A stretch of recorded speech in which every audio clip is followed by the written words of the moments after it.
Good morning, everybody. Let us know if you're here. We've got a few people just joining us. Oh, good. Okay. So everything's working. And we're going to give people a couple minutes to filter in, and we've got quite an outline of fun type-based and we even have Sweden in the house. Hello. I think we've got Sweden and Norway and Brazil. Scheduled. Others coming. Scheduled, yes. So.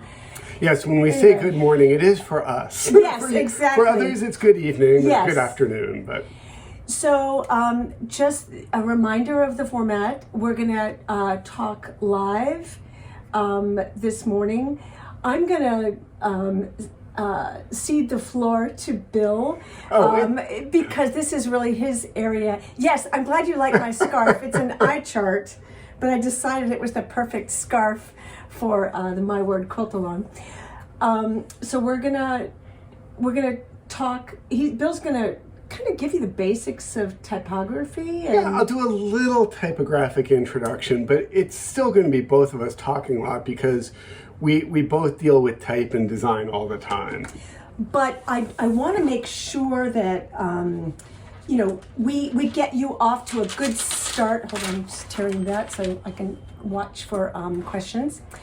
I want to, Bill's going to take the lead, and we're going to talk probably until 10 or so and answer questions as we go.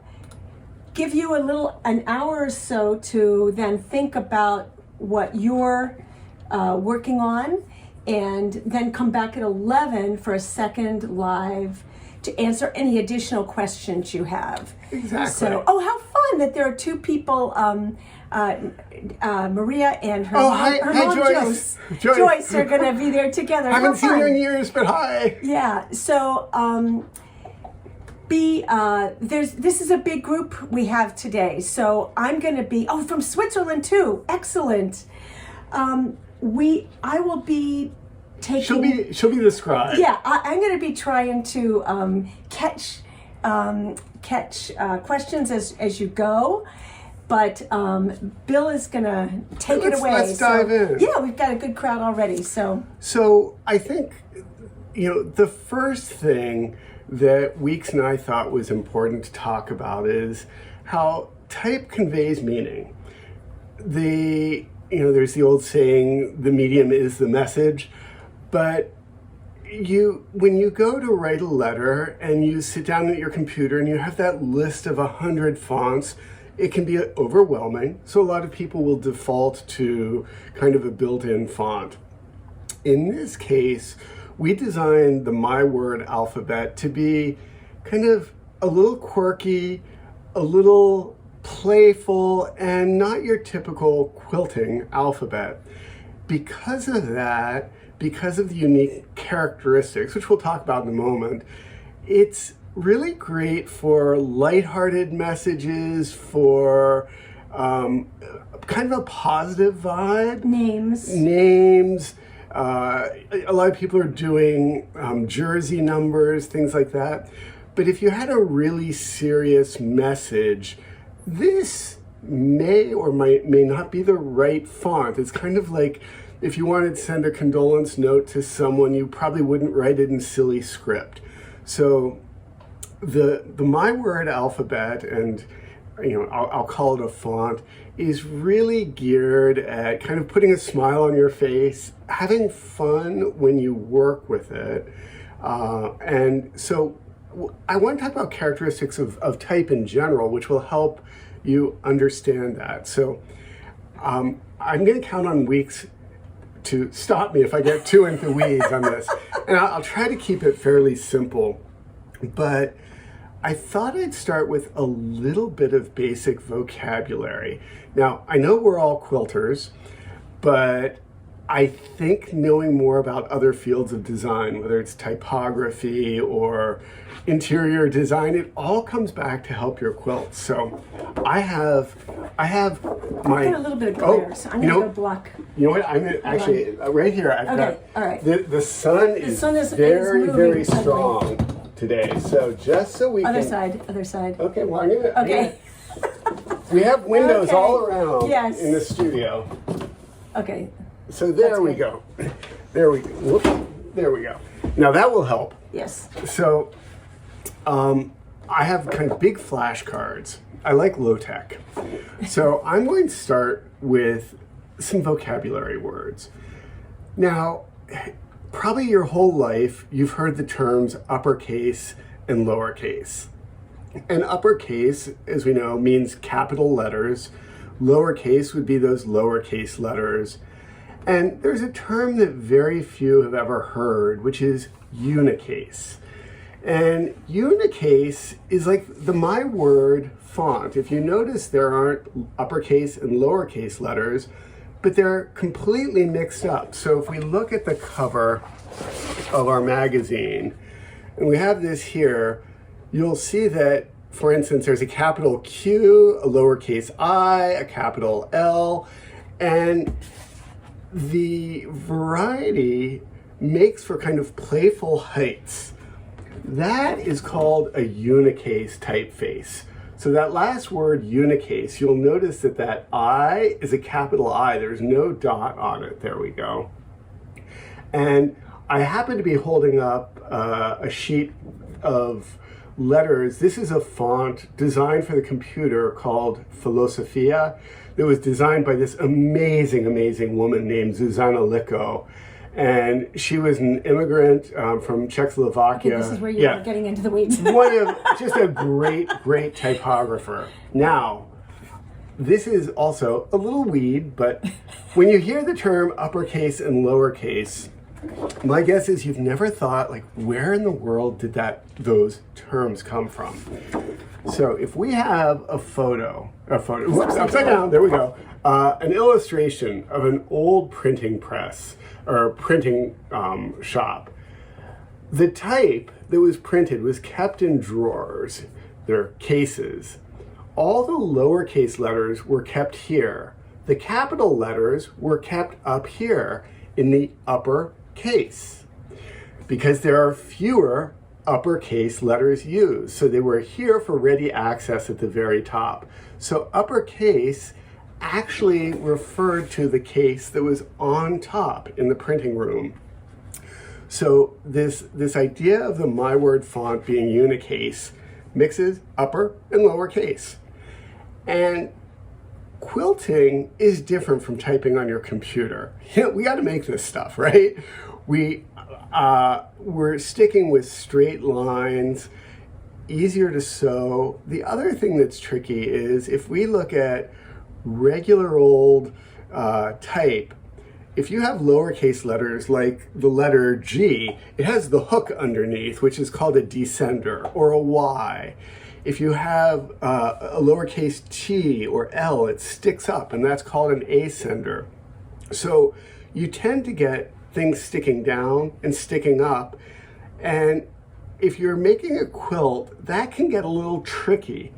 So almost not all, but almost all type that you see in design for quilts are going to be big block letters, and it's almost always all capital letters. So that works, but one of the problems in my mind is it can get very, very blocky. Every letter has kind of the same rectangular shape. And legibility. And legibility isn't great. So when we go to unicase, the fun thing is there's kind of a playfulness of size, but we don't have the descenders or ascenders. You know, nothing is sticking down below. In typography, it's called the baseline. Think of it as the lines in your notebook.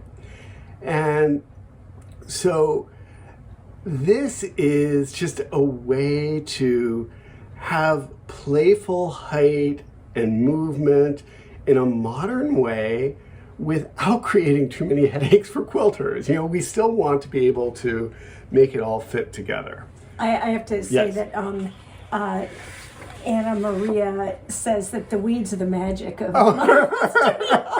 Yeah, I think this information is great. I don't think you need to know the names. Okay. Well, there won't be any quizzes.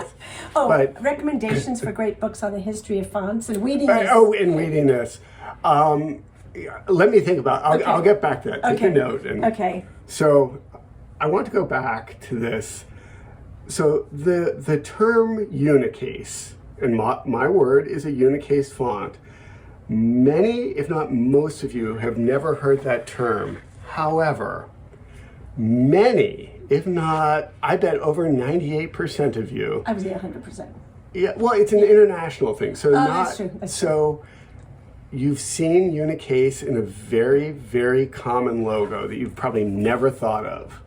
The 7-Eleven logo. Look at that N. This is a weird, it's a quirky unicase logo. E-L-E-V-E, all uppercase, the N is lowercase. So, with this is one of those things, you can't unsee it. Now, this will help you probably remember the term unicase.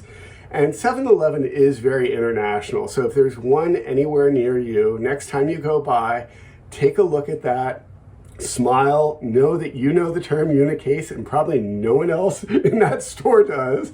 You can explain it to the clerk if you want. I'm sure they'd be fascinated.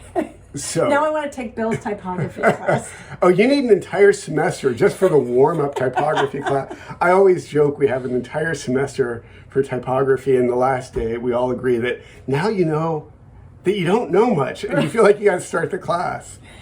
So that's a little background. Now, there is... And we're going to get to the quilting part of it. We but are. There's a reason that it's really important to understand the approach and why it isn't just an alphabet. It isn't. And why we're not approaching it as just an alphabet, that then you can just make anything you want, because you can do that, but there are ways to make your quilts with text more legible, more thoughtful, and more impactful, I think. Yeah, and I think, Weeks and I talk about this a lot, that for us, quilting is about intentionality. What are you trying to do? What are you trying to say? And if you know these little bits of information, it helps you make good intentional decisions. Because it's not about color and design and composition are not about rules. They're about intentions. Like, do you want that one letter to stand out more? Maybe you do. But if you don't want it to stand out more, then here's the way to approach it. Exactly. And I think that the beauty of literacy is whatever you do with this lettering, people are probably going to be able to read it. They may have to work a little harder or maybe easier depending on how you use it, but letter forms are generally pretty recognizable. So they're, everything we're talking about today is they're guidelines. There are no real absolutes here. But the other thing that is pretty important in typography is space. And by space, we're talking about the space between letters, the space between words, the space between lines.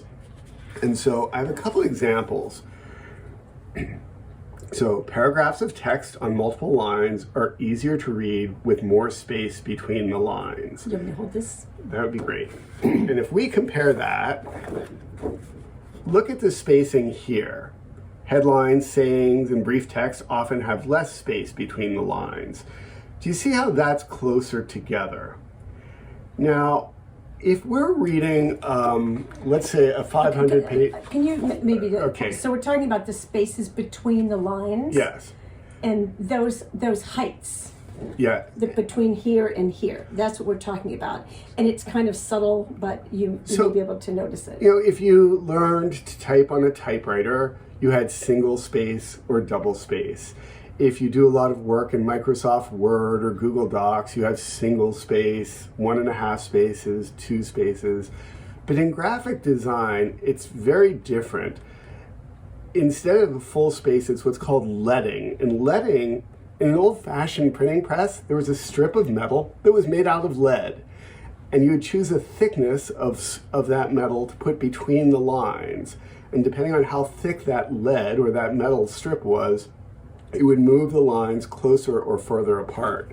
So in something like this, if you're reading Moby Dick and you've got this huge book, you probably want a comfortable amount of space between the lines. It just helps things flow. But for your quilt, if you're just doing a few words or a shorter thing, you can have more text, more space between them. Less space. They're tighter there. Okay. So here's a good example for the quilts.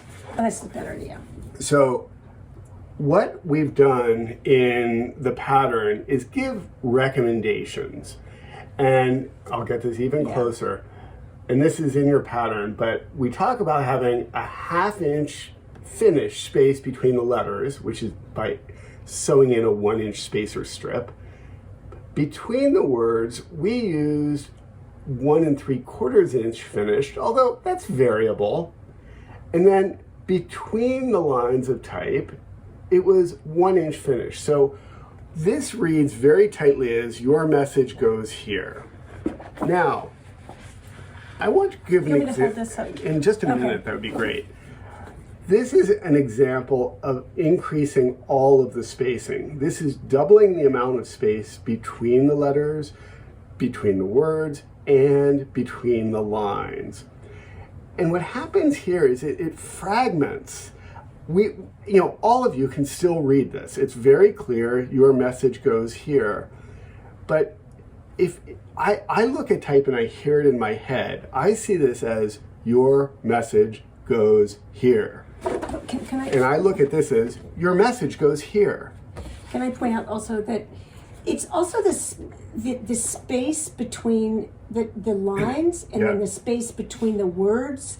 It looks it's floating too much. Yeah. I think visually, and whereas when you hold that up, you can see that the space between the lines is smaller than this space between the letters here. So this is, it looks like it belongs together, whereas this looks like one big wind is going to blow all the letters away. And that they might not be related, those words. And so when we first look at this, we see the dark letter form. So for instance, we see the E and we see the S. But in typography, part of the beauty is the negative space. Look at how the white space connects the E to the S.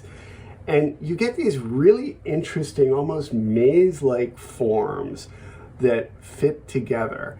And they can be a little quirky, but what happens when the letters are so far apart, you lose the beauty of those shapes of negative space between the letters. And it really becomes just about floating. So let me see. That is like, and this is hard because I love this stuff and there's so much to talk about. But in general, the recommendations that we give work well. You are more than welcome to try to, change that. It depends. Like, do you have a lot of words that you need to get a little closer together, or do you need to space the words closer together? You can experiment, and one of the nice things is you can always lay things out on your field fabric and just kind of take it for a test drive before you sew it all together. Okay. Oh, so there, let me see, I have lots of sheets, just a moment. I would like to build on the concept. Okay, there we go. I've got all my notes here. So the next thing, how you put your words on the quilt, where you place them, really matters. It's sometimes the message you're putting on your quilt is the point of the entire quilt. It's about saying happy birthday. Other times it is almost like a caption, that it's part of the quilt, but not the main point. So this is such a simple thing, but where you place your message, is it smack dab in the middle? Is it centered? Is it at the bottom? How big is it relative to the rest of the quilt? That really changes its impact. And I mean, what do you have thoughts about placement? And yeah, I think if there is a feeling when the text is in the middle that it's trying to get your attention because it's front and center. And I feel like when it's at the bottom, it's a little more quiet. And then you're aware that there's, in this particular situation, when there's a big empty space at the top, you're aware that that there's a hesitant. It's like there's a pause. yeah, Here. and even if there were like a really intricate quilt here with a message at the bottom, we're so used to seeing kind of the convention of captions in books and magazines. Like, here's a picture, this is the caption telling you what it's about. There's a relationship. There's a subservience. That's a good word for it. To that. And I also, with typography, I talk sometimes about the curse and the beauty of literacy. If there are words, we're going to read them. I mean, it's just, they're an eye magnet. So you have to realize that type in a quilt will probably be the first thing people see and look at. It's a very strong element. And I just saw one question. I know Weeks is writing down questions, but there's a question of, can the type be stacked? In other words, can it go vertically? It can. It's a little trickier. If you do that, you want to probably keep it all centered. So for the narrower letters, you'd add a little bit to the left and the right. The Roman alphabet that we use in English and in many Western languages is really meant to be read from left to right, and it's organized on what's called a baseline. So it really is meant to have an alignment at the bottom. When you stack it and go vertically, it's a lot harder to make the letter forms look cohesive because they're not designed to do that. I think a great challenge is go to your bookshelves, go to the library, and look at one shelf of spines, and you're going to see that the majority of the books, the title of the book is written the length of the spine. It's not written parallel. It's not stacked, although a few are. It's hard to style, do. like sort of. So you know, you have to. I think I want to just kind of paraphrase what you're saying. So if you wanted to stack them vertically, you would need to find the center of each letter and make sure that that's aligned rather than just aligning the edge of the block. Exactly. And because the block has spacing built into it. And I think there are some designers who are good at using stacked vertical type, but it's very hard. 30-second weed. The Japanese graphic designers are amazingly good with type in general, since Japanese can be read top to bottom or left to right, and they have a deeper cultural awareness and history of using type in different directions that we just don't have in the West. So very often it looks really uncomfortable. And I think there's also there isn't an expectation that type is either going to be horizontal or vertical, since it can be read in both directions. That's true. So you may pick up magazines that have some text going vertically, but then some text going horizontally. Right, within the same magazine in Japan. Within the same article, for example. So the graphic design is a lot more fluid in terms of stacking. So, I mean, we created this alphabet using Roman letters. it is really designed for that. It's tricky. You know, there are lots of languages that instead of being read from left to right, read from right to left. But I think if people, you know, you did the spacing assuming horizontality. Yes. But if people really wanted to stack it, all they would need to do was find the center of the letter, not the center of the block. Exactly. And make sure that they align But that. then you have to kind of add a little bit to either side of the narrow letters. Yeah, But you can do that. Now, I hope this is helpful. The next thing that's really important, do you mind handing me the magazine? Yeah. When you have a message, like here, we wanted everyone to be able to read Modern Quilts Illustrated. This happened to be the scrappy issue, so we were mixing up lots of different fabrics from our stash, and they were actually all fabrics we designed over the years. But we don't, we wanted people to love the scrappiness, but we still wanted it to be very legible. So we tried to keep a kind of tight range of values. They were all kind of medium value. So the color of each fabric played a similar role. So let me show you an example of what doesn't work. Okay. You don't want someone reading, "Your mess goes here." And so that AGE are clearly a completely different value. But also, look at the O in goes. It's both a lighter value and a much, much brighter saturation.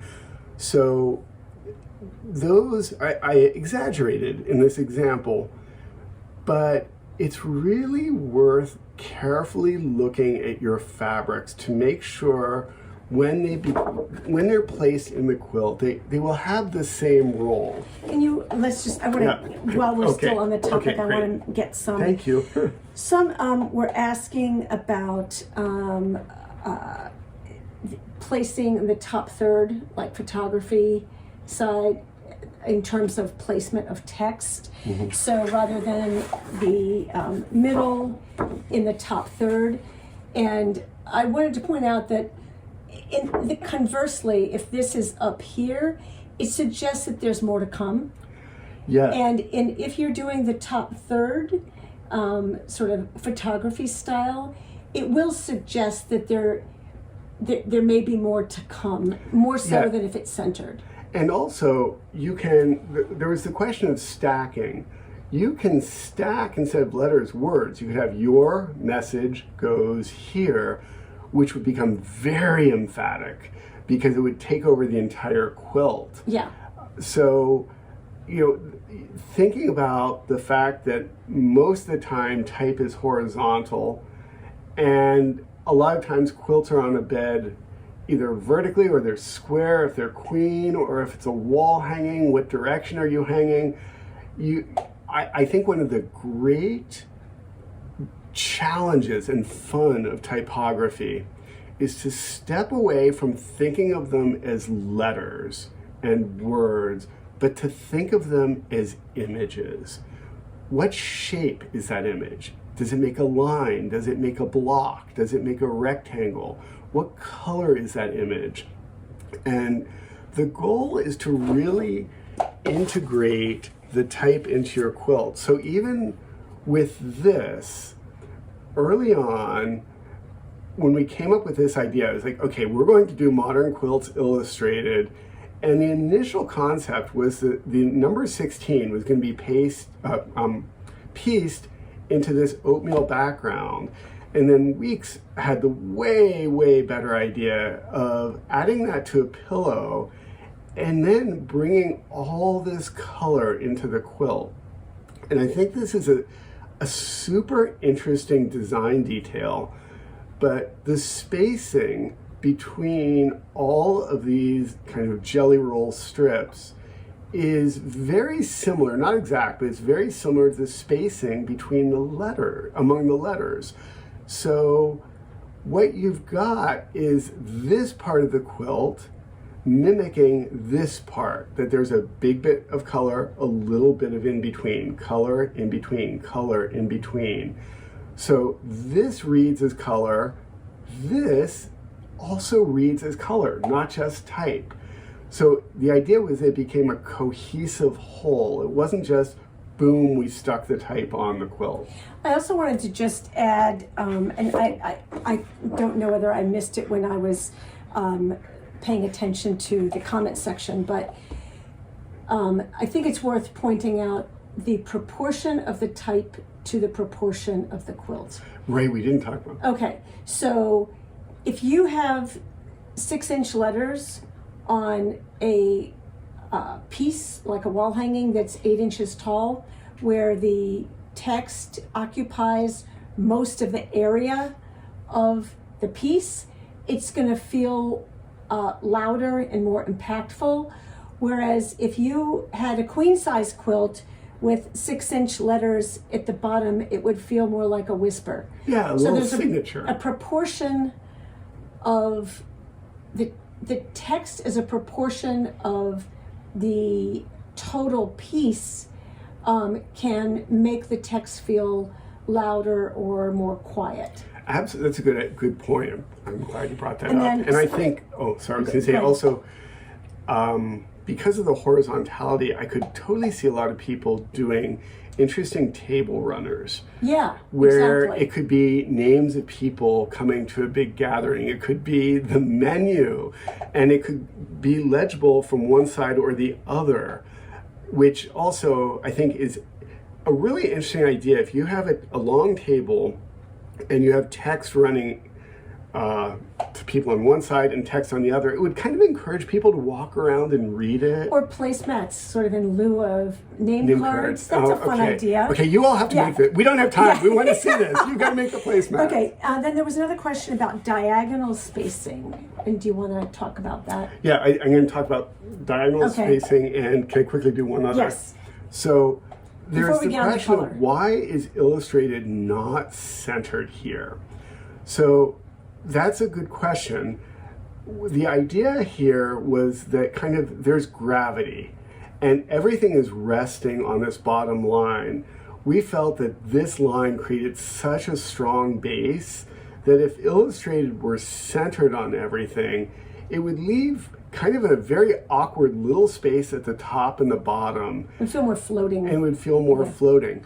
That doesn't mean it would be wrong. You know, that's in type design and page layout. That's why there are choices, whether you left a line, right a line, or center text. But in this case, we felt like centering it would not reinforce the composition with that bottom. Okay, I'm sorry. So Okay, the diagonal spacing. wait, what was the How do you make quilts where if you wanted to put, Susie, it was S-U, upper left to lower right. Will you talk about diagonal spacing of letters, please? So in that case, you probably want to find what's called the optical center of each letter. And this isn't necessarily a math thing, but if you have a chalk pencil, let me just do that. If you have a chalk pencil or a disappearing pencil, what you might do is just look and visually put a dot where you feel the center of that letter is, because that center, it may not be exactly where you put an X through it. And then if you have a diagonal line through your quilt, you would just figure out where that center falls. It's a really tricky thing in typography when you're aligning letters. If you're doing it on a computer, you have two options. One is basically what's called, it's like mathematical, where the computer figures out exactly where the center is. It rarely looks right. Yeah, if it's like a capital L or something like that, Yeah. where is the center on that? Exactly. It's Yeah. not where you think it. So there's kind of this gut feel, and a lot of beautiful typography that was done before there were computers. That was done by people who spent years looking at letter forms and really had a sensitivity towards the visual. Again, the weight is the term we often use. So I would say if you're doing something diagonal like that, I would draw or chalk a diagonal line, make your letters, make the blocks, and set them in place go away, come back, and you're going to have to trust yourself at some point. And there's not a right answer. It's an art form. So there's another question about mixing letters and numbers. Are there any guidelines for that? So in this case, there aren't any guidelines, so to speak. The numbers here aren't, they're a little different than the letters in that they aren't kind of quirky unicase. They all have the same block form. The only issue I would say is with Roman letters and numbers, there are certain numbers and letters that can be a little close and or visually confusing. And if you have a 1 that you're afraid someone will read as an I, or a 3 that you might have kind of a dyslexic read as an E, you might just be aware of that and see if your choice of color helps legibility. It's very specific to the context of individual quilts. Somebody wanted to make an alphabet quilt. Oh, fun. Could you recommend any recommendations for that? Yeah, that's fun. So, there are alphabet quilts that have been made, since the 17th century. In that case, you want more spacing because you're not trying to have a legible word. It's A, B, C. So you're going to want those letters probably at least 2 inches away from each other so they aren't accidentally read as a word. And I think when people see A, B, C, D, E, F, G, H, I, J, they will immediately understand that it's an alphabet quilt. But additional space will be your friend there. Can you summarize why we can't just tell people how to increase or decrease this font on a photocopy machine or something? Right, so everything works with proportion. And in quilting, the overarching factor is the 1/4 inch seam allowance. And if you scale up or down the block, everything changes relative to that 1/4 inch. And it is incredibly hard to do. So the ideal situation is you use this at the size it's designed. If you wanted something smaller, the problem is you will end up with less than 1/4 inch seam allowances. You won't have good structure. The quilt could fall apart. But the letters themselves the thickness is proportional to the height. And as soon as you start shrinking it down, it becomes less legible or it becomes too gawky if you expand it up and you get really odd. The spacing, the proportions all fall apart. They do, and in computer design, there are many font technologies. One was called multiple masters, that the small, when a font was used small, it had one design. When it got slightly larger, the computer actually switched to a slightly different design that to the average viewer would look like the exact same font, but certain lines got thicker, certain lines got thinner, and if you made it really big for a poster, it used a completely different base design. Again, the regular viewer, they would think it's the exact same font, but if you sat there and you measured, you'd see that certain lines had to get thicker or thinner to maintain the same feel. And for example, if you decided to shrink down an E, then that space in the middle would close up. Yeah. And you may not be aware of that as That's you're a great using them example. on technology, because the computer does that for you automatically, but this is so much more complicated. It looks so easy, but it's actually a lot more complicated than that. And since some of you are enjoying the weeds, let's just throw in a new term. As Weeks said, the space in the E In typography, that's called a counter. So the space in the O, the space in the E, the space in the A, when it's fully contained, a B, an O, a P, a Q, that's called a counter. And so those counters really, they kind of clog when they're scaled down. So that's a great reason. They don't want to take no for an answer. Oh, right. Yeah. Are there different patterns?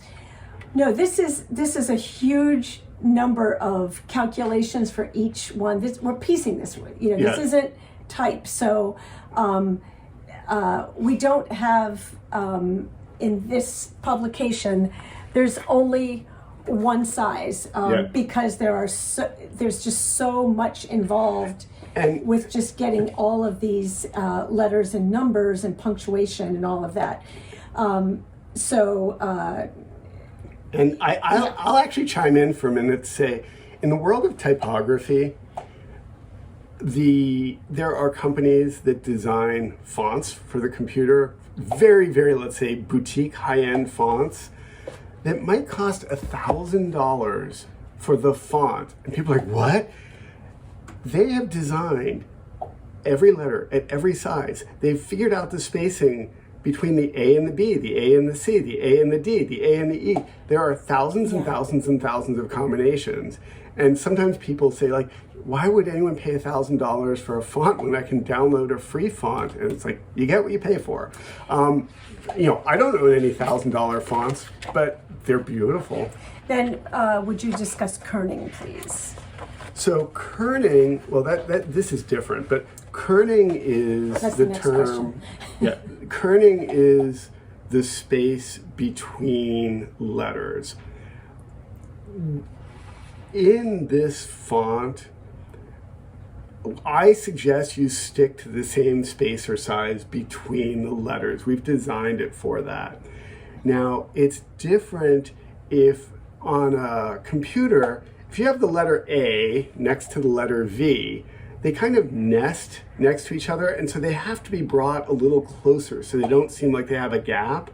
But all of this type has straight edges, so you shouldn't need to adjust the spacing of individual letters. However, the height of the letters as well. However, we have what are called contextual alternates. So if you look at the R and the D, so I have the example of the name Arden, and you can see that the RD naturally push apart a little bit. And same with Sally, the L and the Y may leave a large gap. That's absolutely fine. But if you want, you can use this contextual alternate where the L and the T, the L and the Y, the R and the D are more closely nested. So like in the My Word, in the original font name, I did not use the contextual alternate simply because that is an additional thing. People were going to see this for the first time and it might be confusing. But if you have a name that, or a word where the letters seem to pull apart too much, you'll notice how these give you options. And honestly, there could be probably 15 contextual alternates that could have been designed. We thought that these were 3 of the most helpful ones.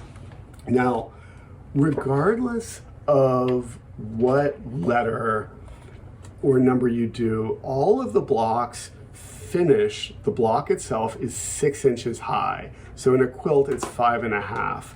You'll notice if you look at like the letter E or letter S, they actually have a little filler strip at the top, and that helps. We didn't want every letter to have the exact same blockiness. It gives it a little more rhythm. But the letters are different widths. You can see like the I is naturally narrow, the M is wider, the E and the S are a bit different. All of these different sizes provide more rhythm. Traditional quilting fonts, almost all of them, every block is the exact same size, and it gets very kind of rigid. Yeah. So I want to. There seems to be some confusion that the spacing here is the spacing for the size of the letters that are in the pattern. Yes. And that is 6 inches. Right. So this isn't actual size. This is just like something to hold up. Yeah. So you have more? So yeah. So I just want to make sure. Okay, we got for people who are wondering, asking where to buy the pattern, you can buy it in Modern Quilts Illustrated 16. This should be available as soon through local quilt shops, but in the meantime, on our site, you can also just buy the pattern as a digital download. Yeah. And then... And the name, again, of the enclosed space in a letter. Is a counter. As in counting 1, 2, 3, 4, counter. And it's a very specific term. And apostrophes. Yeah. Oh my gosh. So, then the apostrophe and the comma are not included. There's so many special characters.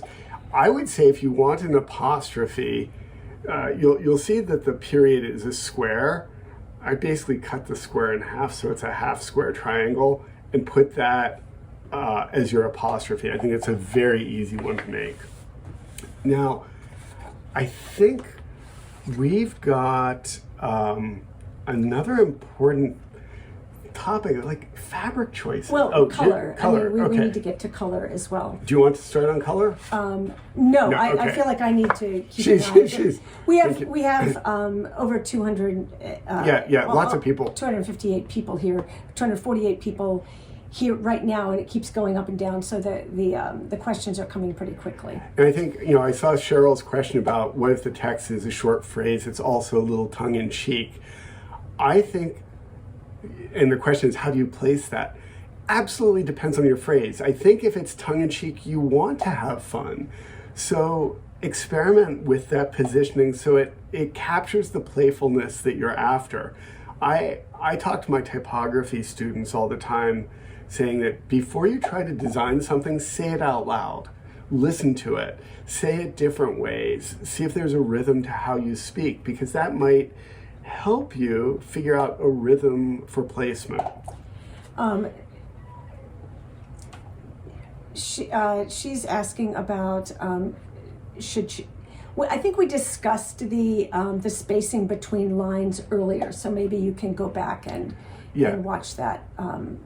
Yeah, and I saw the question about if you want 3 words each to shout, more space in between them will add emphasis because it separates them into individual words rather than one phrase. Yeah, okay.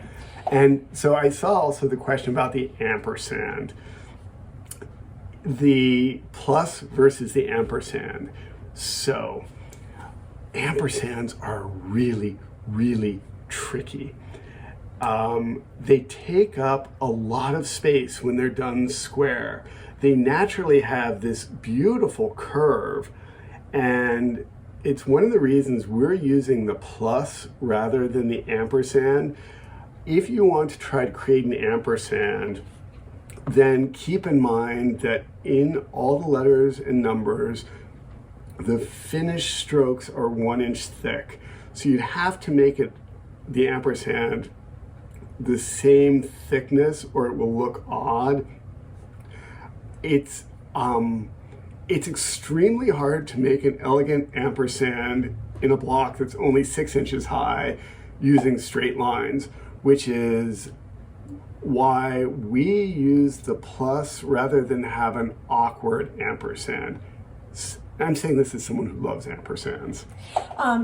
Can you answer Anne's question here about typography? The bottom line should be aligned rather than the top? Yeah, so Anne, you're asking, the bottom line is, okay, let me grab this. And then I want to get on to color before we... And I need, it's a good question. Okay, so yes, the bottom line is what's aligned. And if you think of a notebook, it has that pale blue, the lines, the rules. That in typography is called the baseline, and things are organized along it. If you have a letter like a Y or a G that has a descender, here you can still imagine the baseline organizing it where the descender starts to go below. So yes, type is organized at the bottom. The one thing that doesn't apply to this font because everything is straight lines, but if you have round letters like an O, an A, or an E, it doesn't actually sit on that line. It drops ever so slightly below it, so it touches the line in 2 points. If you look closely at a printed page, you'll notice, just look for the O's, and they drop slightly below the N's and the Z's and all the other letters. If you had it resting on that same line, it would look like it would roll over.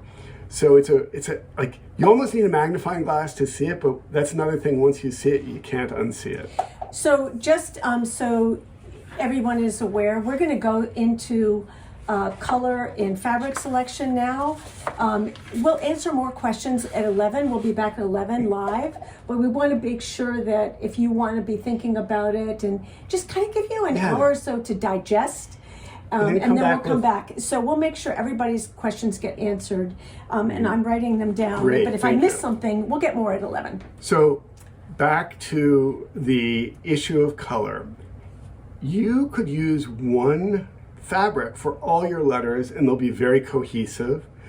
If I wanted to make an emphasis on each word, I might use all orange for modern, all green for quilts, all blue for illustrated. Here we wanted to reinforce the idea of scrappiness, so it was very important to us that no one color was too bright, too light, too dark, too dusty. We were looking, we talk a lot in our teaching about color having the 3 main components of hue, saturation, and value. Here we wanted the full range of hues around the color wheel, red, blue, green, yellow, just the whole Roy G. Biv. We wanted a limited range of values. So if 0 is white and 10 is black, these go from about, I'd say, 5 to 8. On screen, a couple of them may look darker than they are in reality, but it's kind of a 5 to 8. And then in terms of saturation, we avoided anything that was really dusty, but we didn't want them all to be bright, bright, bright. We didn't want it to look kind of medium saturation. Yeah, we didn't want just like Crayola crayon preschool look. So even though there's like a vivid orange and a bright green, there's a slightly desaturated lavendery pink. There's a brown in there. So again, we avoided the extremes of like no black and white, gray, desaturated, but also nothing neon. A really important aspect of fabric selection is that these are 1-inch finished strips. You need to be able to see forms of letters to read them. So something you might do is, we just took a piece of cardstock. And can I interrupt you just to kind of ahead of this? I'd just like to, in general, make the comment that when you're doing letters, they're more complex visually than blocks often are. So a triangle or a square or a rectangle or something like that is an easier shape for an eye to understand.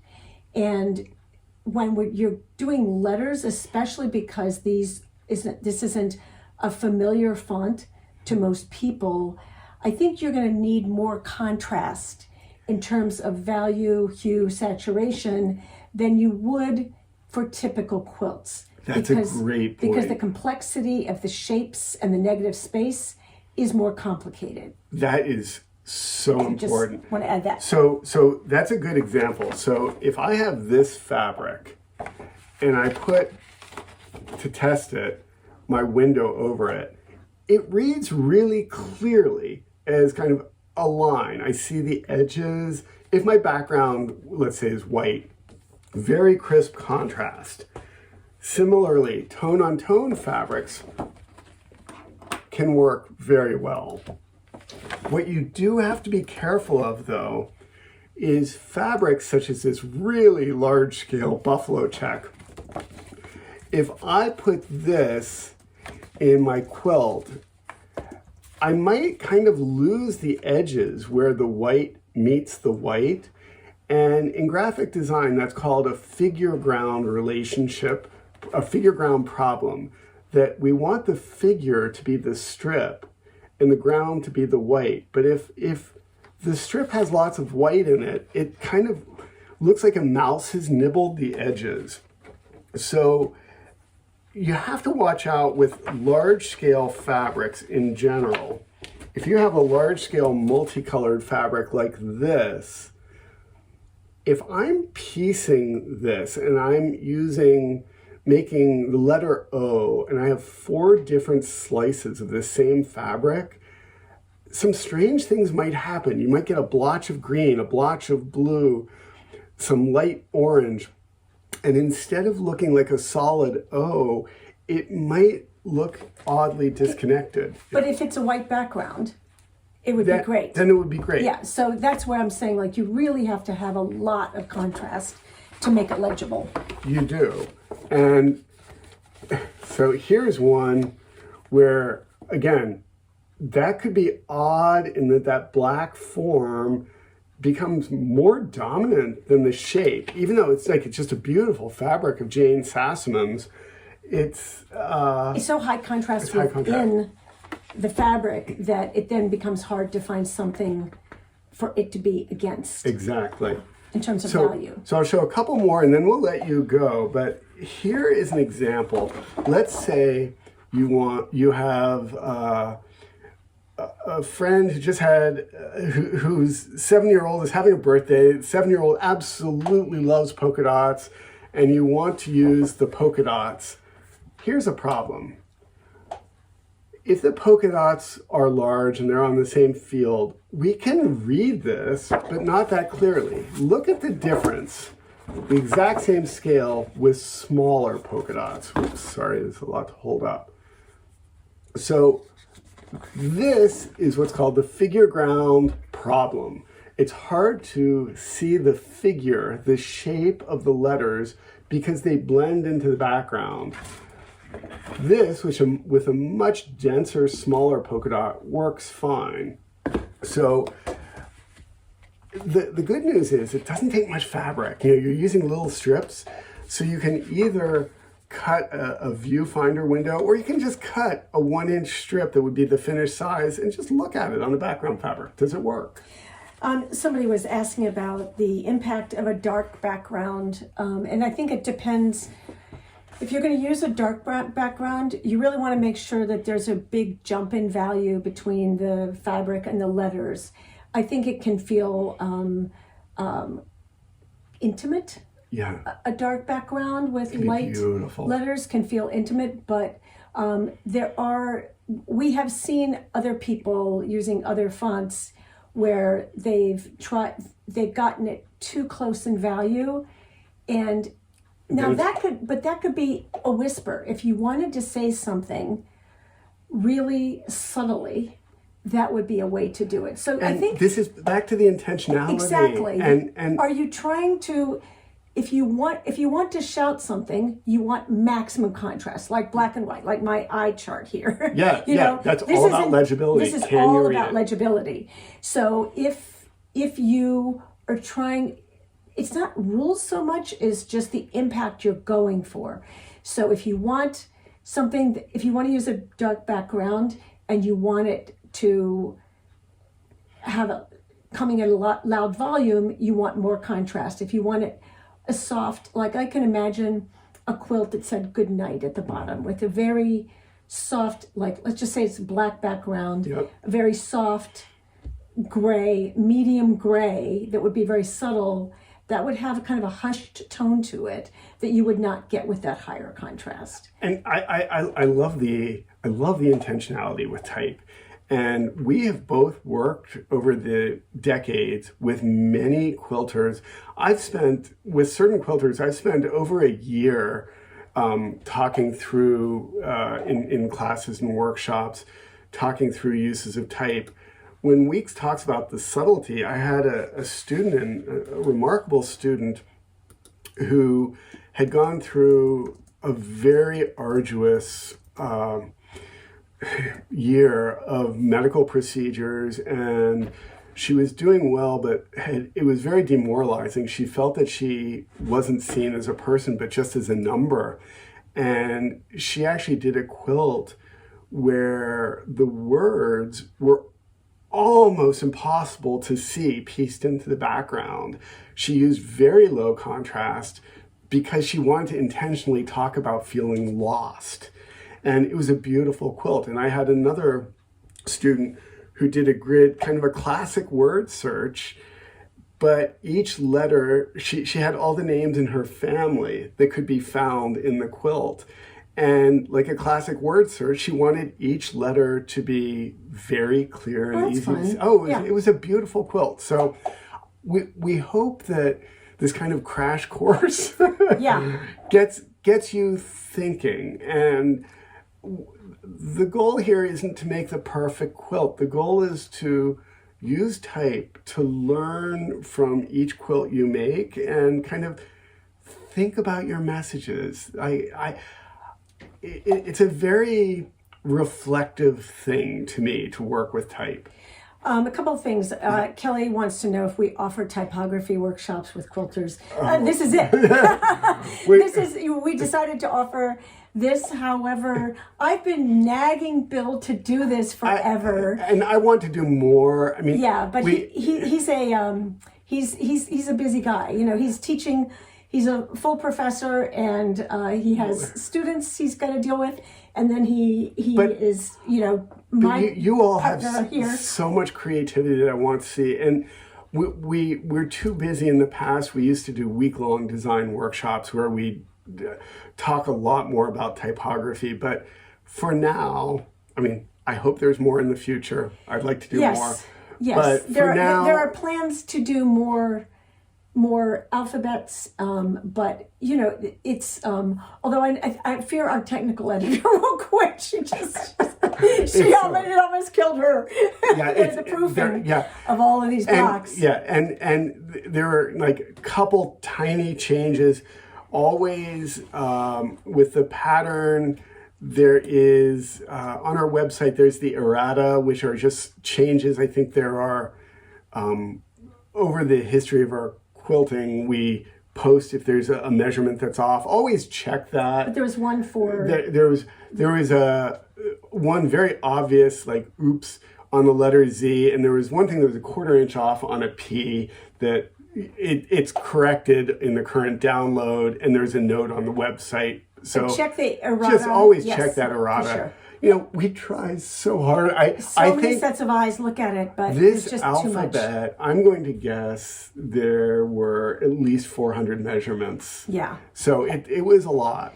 Okay, so this, thank you all. If you came in late or want to watch it again, because there's a lot of information thrown at you, this will be on YouTube like tomorrow. Before. Okay. I'm going to get it right up. Tonight. Okay. And then we'll be back here at 11 and we'll answer more questions. And that will be, we won't have additional presentations at that point. I think we're just going to answer any additional questions you have. Yeah. Because after you have processed this, we always find out that there are more questions you're going to have later. Yeah. So we will see you at 11. See you at 11. And I hope you have fun with this. Yeah, I exactly. think, and then we'll make sure the 9 a.m. and the 11 a.m. are on our YouTube channel later for you to watch. And please share what you're doing on the Modern Quilt Studio Patterns and Fabrics page so other people can be inspired and learn from your decisions. The pattern, for those who haven't gotten it yet, if you're ever looking for a pattern of ours anywhere, everything is on our pattern finder. And because I have It's not on Oh, maybe it is. Maybe it is. Okay. Maybe I did. I was like, oh my gosh. So I hope I put it on there. Okay. I think I did. We'll look for that too. Yeah, I did. But I did. that's because some things are available as a digital download or in a magazine. Some things are just a paper pattern. We have to do things to make shops happy, as well as international customers who would prefer everything be digital. Shops don't want things digital. We're always caught in the middle on that. So the magazine is not available digitally, but this individual pattern is. Yes. So again, no, it's 11 o'clock Central Time, Sarah. It might be 12 where you are, but it's 11 Central. So we will see you in 11 o'clock Central Time. And just under an hour. Yes. So we've got to go catch up and get ready. Okay. See you in a bit. Take care, everyone. Bye-bye.